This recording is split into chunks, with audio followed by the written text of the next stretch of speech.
I'm Hunter, this is Logan, and we are the chefs in training.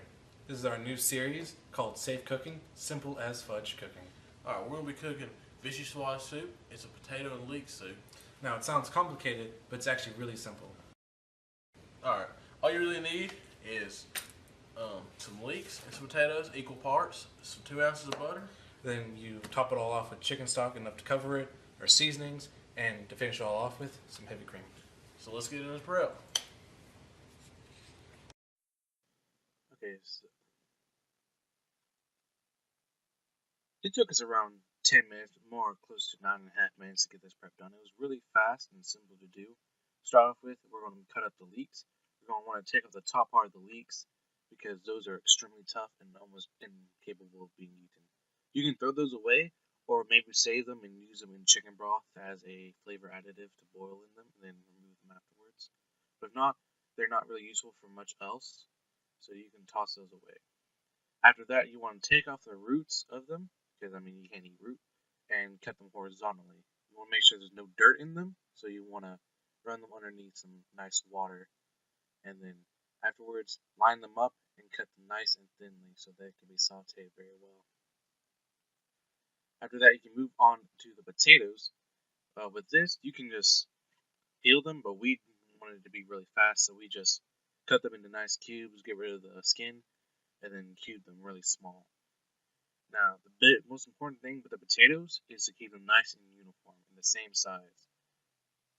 Now, keep both the leeks and potatoes separately, and then we can move on to the cooking stage.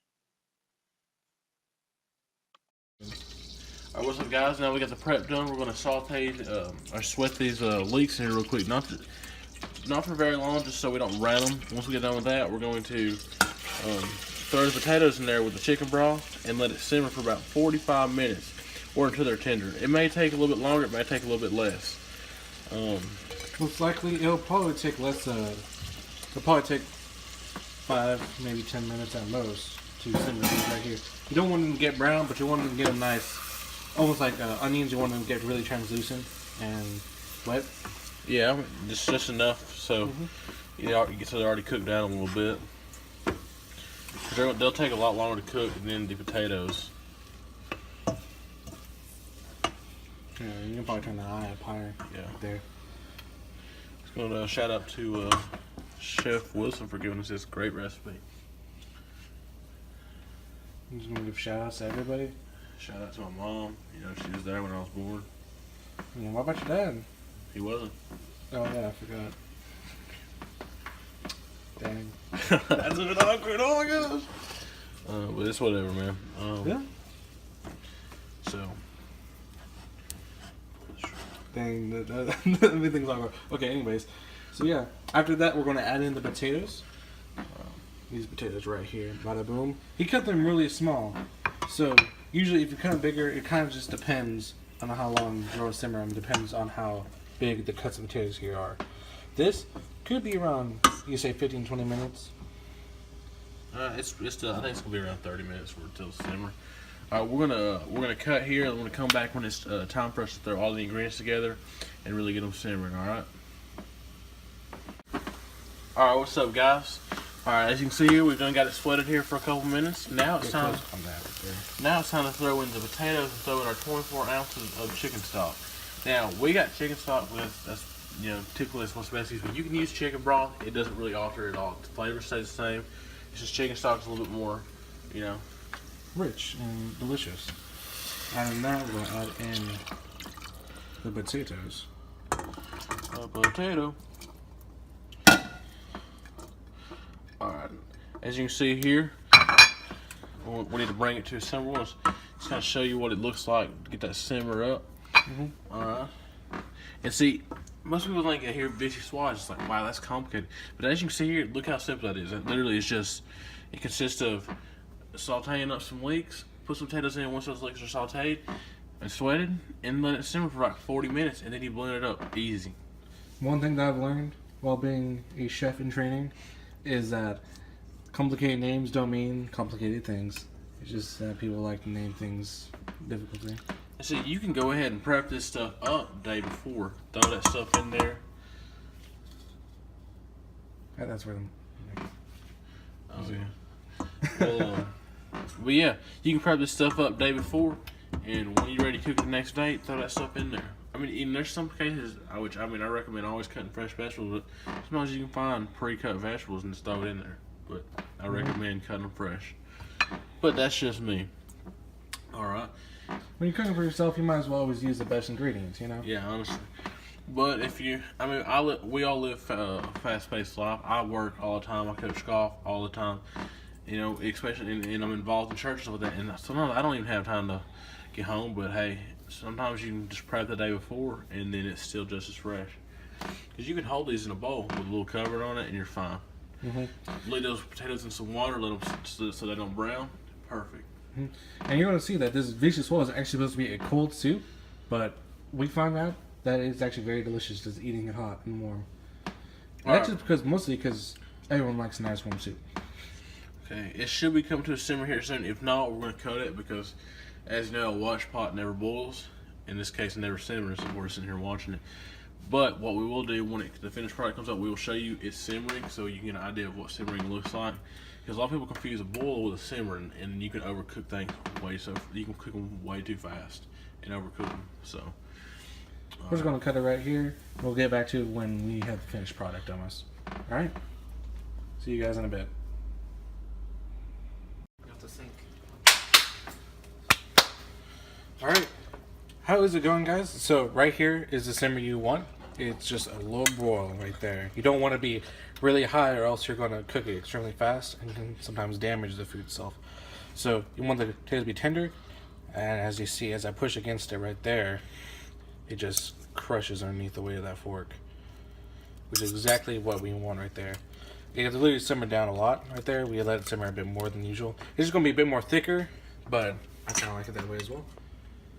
I'm going to bring it right here. Now, you can use a regular blender, but we are going to use what is known as an emulsion blender. It's just one of those hand blenders right here. If I remember how to use this in a little bit.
As you can see right there is you want it just blend it up enough. You don't have to have it super smooth. Just have some good texture to it. That is about.